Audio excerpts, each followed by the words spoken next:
Dear students of BA Part 1 who have opted English for their subsidiary course, at first wish you a very happy Republic morning. Dear friends, today is a red letter day in the history of independent India, and the whole Hindustan, the whole India, the whole Bharat is celebrating its Republic Day today with great pomp and show.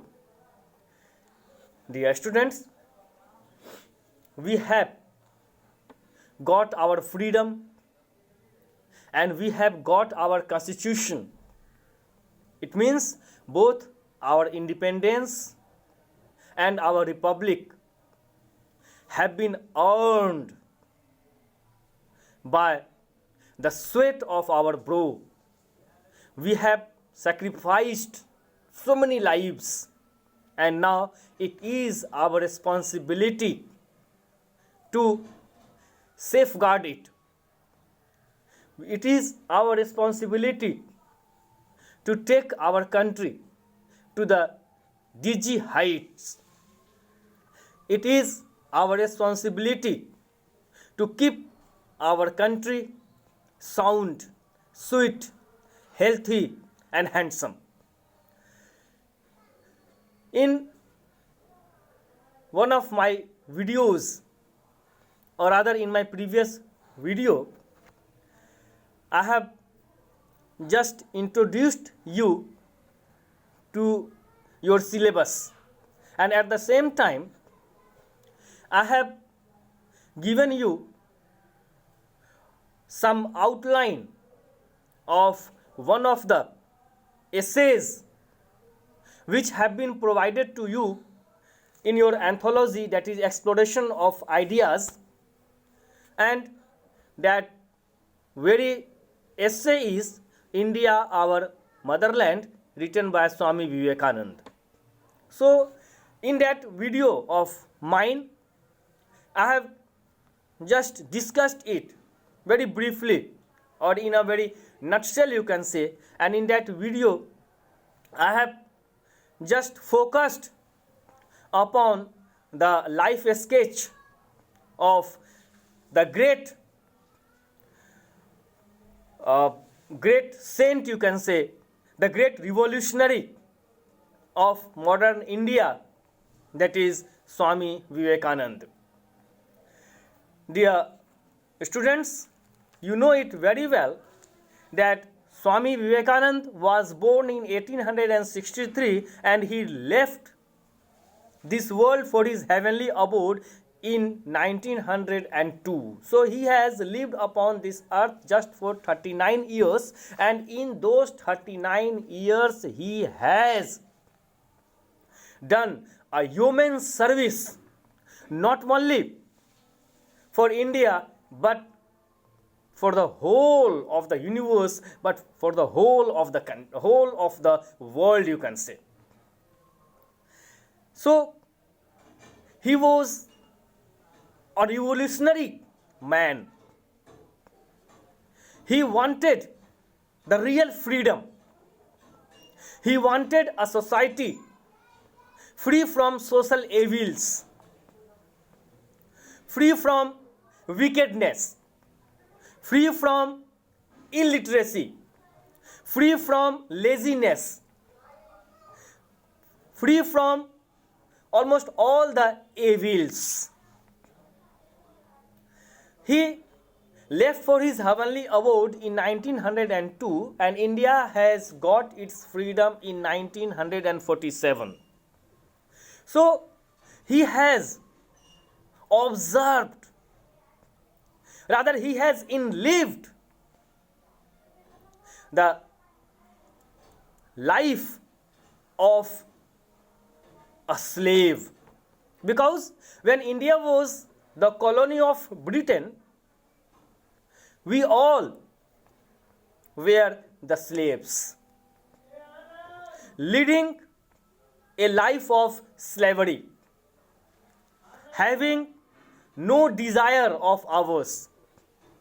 We were under the hold We were under the clutch. We were living in a country which was no doubt ours, but still the country was not ours because we were not free. And the Indians at that time were living a very, very miserable and pitiable life.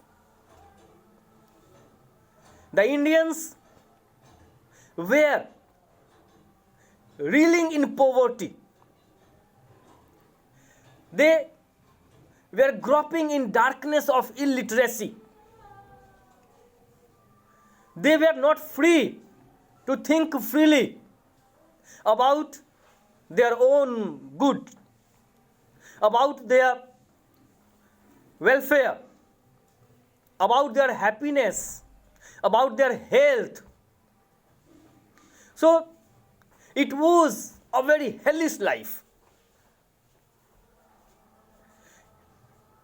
If you compare, or if we compare the life the Indians were leading, or the Indians were living in that particular period to the period when we were free, when we were independent in ancient India, you will be surprised, or you will be taken aback, or you will be shocked to find out the difference. So, the slavery of, or rather long slavery, the slavery of almost 200 years have broken the very backbone of the Indians. They have already taken it for granted that they are born to lead the life of slaves. It is their destiny to lead the life of slavery. There is no hope. The situation is not going to change. They are not going to see the sun of freedom. Their life is not going to be sweet and sound. There can't be any heaven in their life. They won't be in a position to breathe free air, independent air. They won't be in a position to call their own country their own country. So they have gone hopeless rather. They have gone helpless rather. They were depressed. And this pains, this very condition of the Indians who have taken the slavery for granted, pains Vivekananda. It charms him. It leaves him in excitement. And he thinks to galvanize or to revolutionize the very thinking of the Indian people. He wants to arouse self-esteem, self-honor in the mind of the Indians. He wants that the Indians must fight, must struggle for freedom, which was their due. The Indians are not born to be slaves. The Indians are not born to live in a society that is full of evils and wickedness. Therefore, till he breathed his last, he went on exhorting, he went on galvanizing, he went on revolutionizing the Indian minds, the Indians, to stand up, to rise, to struggle, to fight,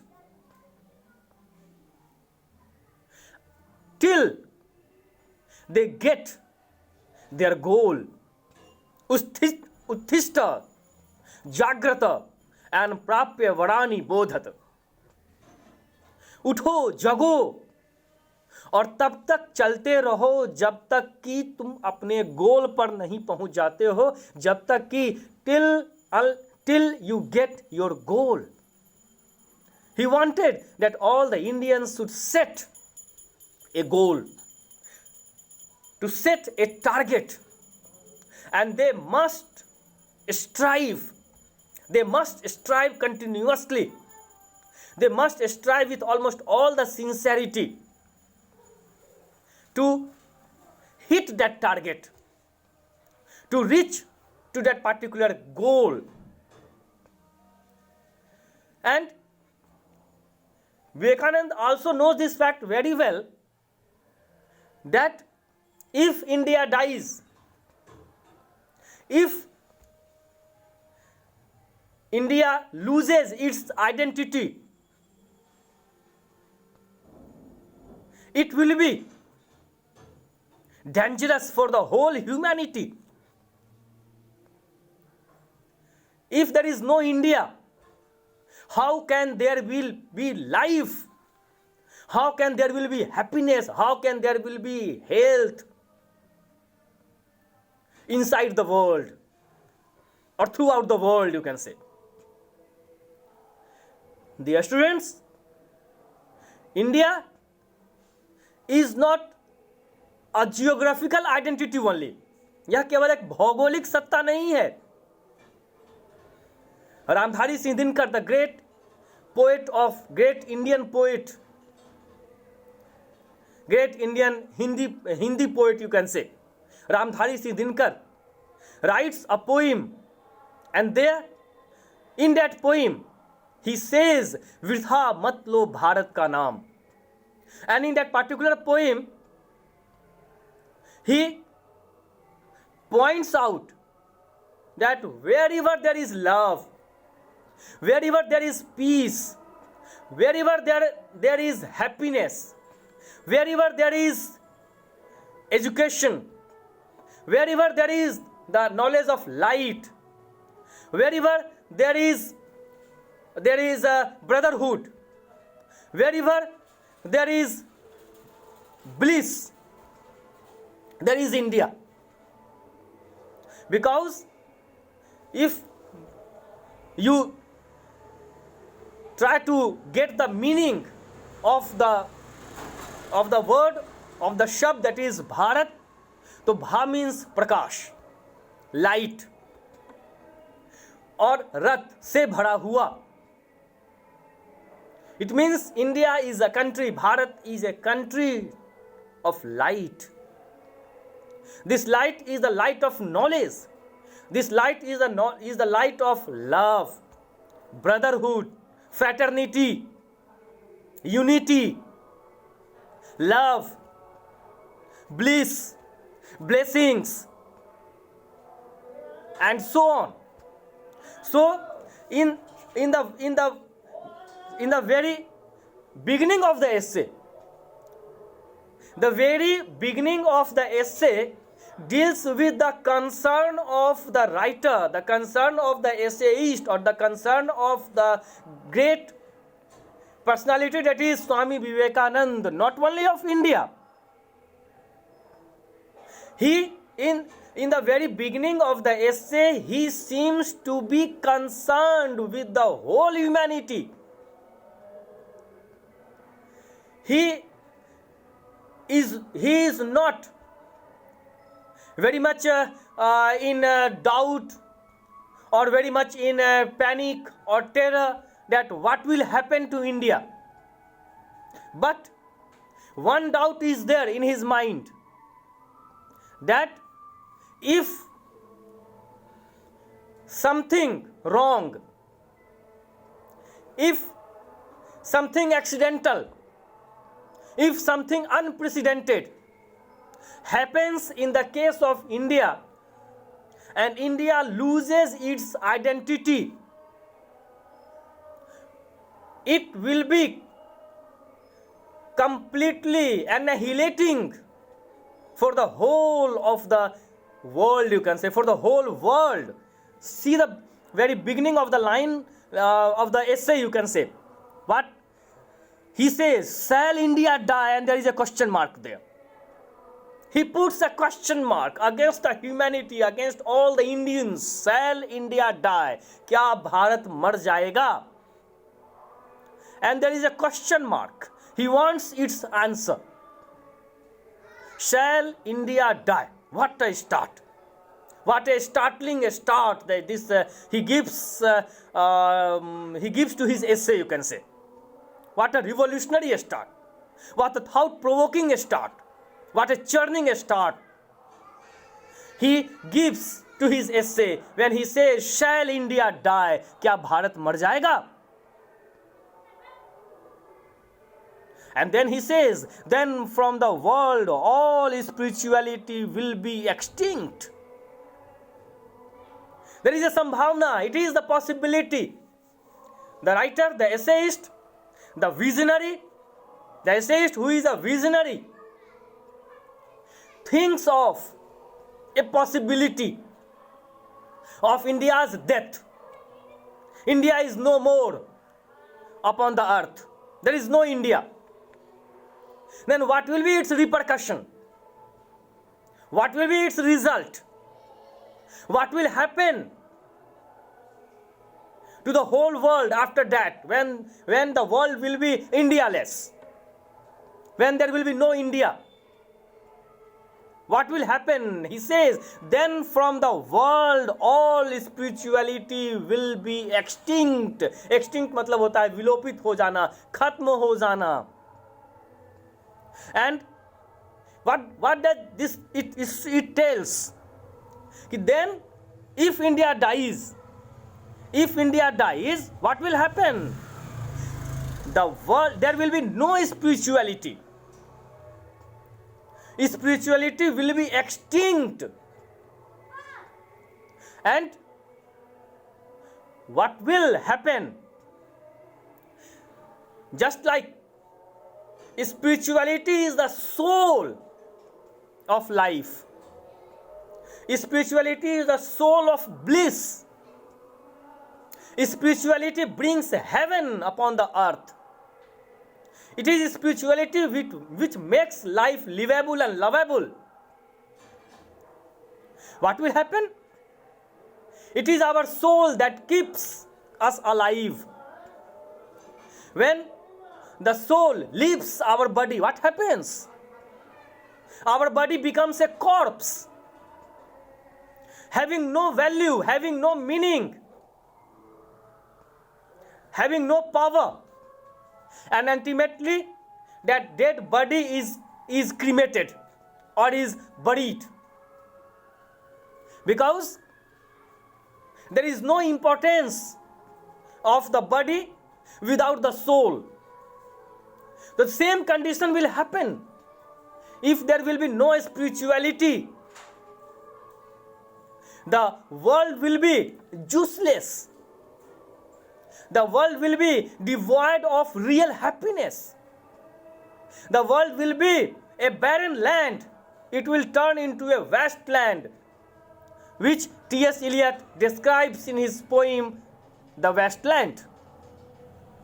Then from the world all spirituality will be extinct, all moral perfection will be extinct. All moral perfection. Morality is a must. Without morality, life can't be happy. Life can't be handsome, it can't be healthy. When you drive a bike, when you drive a vehicle, you can say, brake plays a very important role in the driving. Without brake, there will be always the possibility of meeting an accident. And the accident always proves disastrous. It proves fatal.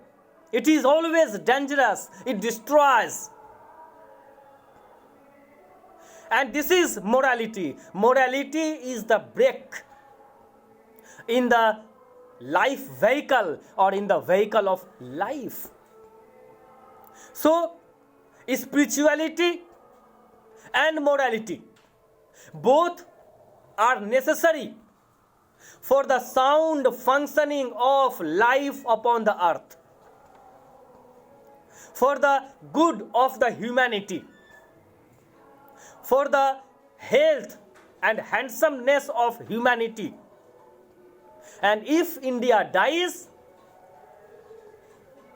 as the essayist thinks here, as the essayist apprehends here, as the essayist imagines here, to provide a jerk to the humanity, what will happen? The world will be, the humanity will be spirituality less. There will be no moral. There will be anarchy. There will be lawlessness upon the earth in the absence of both these two valuable things which are spirituality and morality. And what will happen? Further he says, all sweet souls' sympathy for religion will be extinct. All ideality will be extinct, and in its place will reign the duality of lust and luxury as the male and female deities. As the male and female deities with money as its priest, fraud, force, and competition in ceremonies, and the human soul its sacrifice. In the absence of spirituality and morality, what will happen? Almost all the virtues will be extinct. There will be no ideality. There will remain no idealism. No ideals will be there upon the earth in the absence of spirituality and morality. And what will happen? There will not be sympathy. Sympathy, dear students, dear friends, you know this fact very well, that sympathy is a very, very important thing. Sahanubhuti. You know, India is a land where people belonging to different religions, people belonging to different castes, live with peace, live with unity, live with brotherhood, live with fraternity. And our culture, our country is just like a bouquet of different beautiful and fragrant flowers, and so is the whole world. In this whole world, people belonging to different communities, people speaking different languages, people having beliefs in different languages, people having different people having different ideas, people having different thinking, people wearing different dresses, people eating different foods, they live together, having good wishes for each other, having sympathy for each other, having honor for for religion, having honor or honoring each other's religion. Further, the essayist says, see the lines, such a thing can never be. He knows that the moment India dies, there will be anarchy ruling the roost upon the whole world. There will be indiscipline. There will be bloodshed. There will be the reign of fraud, force, wickedness, debauchery. There will be the reign of devil upon the whole earth. And it will be devastating. It will give excruciating pain. The humanity will shiver. The humanity will tremble. And it will be a very appalling situation. A situation, the thinking of which sends shudder into the ribs. And he says, the essayist says, that it will never be, India will never die.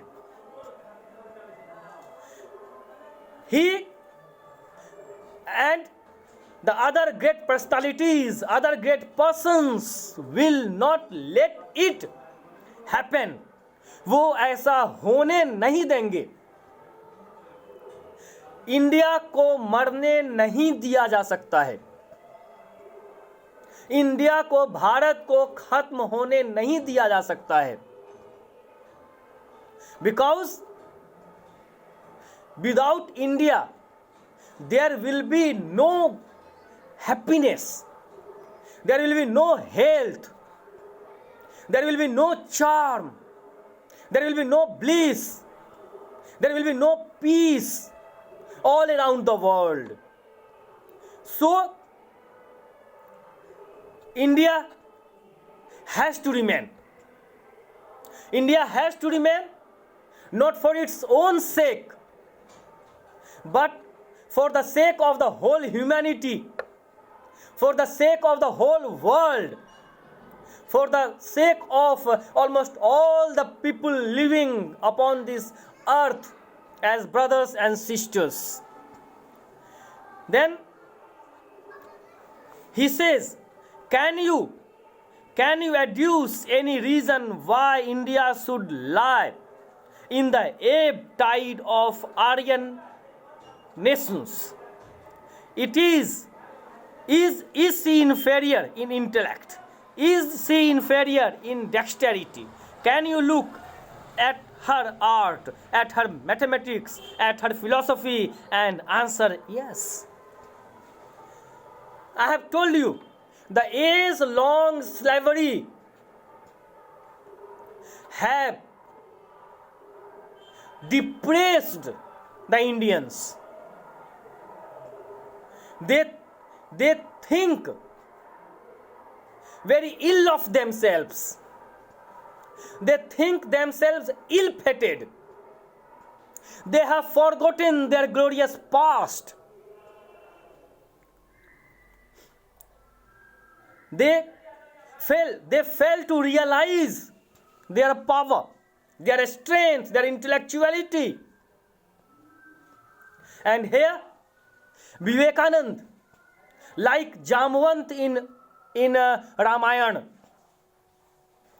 tries to remind the Indians about their power, about their past glory, about their past identity. As Jamwant in Ramayana tries to remind Hanuman his latent power, the power that was enthused in him, the power that was hidden in him, and he, for a particular time being, he has forgotten that power of his. So the Indians are all powerful. They have got a very rich legacy. They are not inferior in any field, as they think themselves in the present circumstances, in the present scenario, in the present case. And it is because of the slavery. Slavery has not its say upon their body only. Slavery has paralyzed their thinking also. It has its say upon their thinking, upon their mind. Their minds have got enslaved. It is why they think themselves inferior. It is why they, having the power of a lion, think themselves to have become jackals, having no power. No, they have the power. They have the rich legacy. They have a very rich tradition of intellectuality, tradition of wit, tradition of wisdom. They have given the world so many things, and we Indians must be proud of our past. We must be proud of our culture. We must be proud of our tradition. We must remember. We must get ourselves tagged or glued to our rich legacy, to our great tradition and culture. So here the essayist exhorts the Indians to rise up, to remember their past, to take lessons from the past, and they must try to get freedom. They must try to fight against slavery. They must try to fight against backwardness, must fight against illiteracy, against poverty, against almost all the vices and wickedness. And if at present, when India is free, when India has its own constitution, when India has become a republic nation, republic country, it is once again, it is imperative on our parts to remember our rich legacy, and we must fight against almost all the odds which are in our society to make India handsome, to make India healthy, and to take it to the dizzy heights. So dear friends, that's all for today. In my next video, I will once again try to shed light upon some of the important lines of this particular essay. Till then, enjoy a lot. Enjoy the Republic Day. Take oath to serve your nation, to serve your country. That's all. Thank you. God bless you all.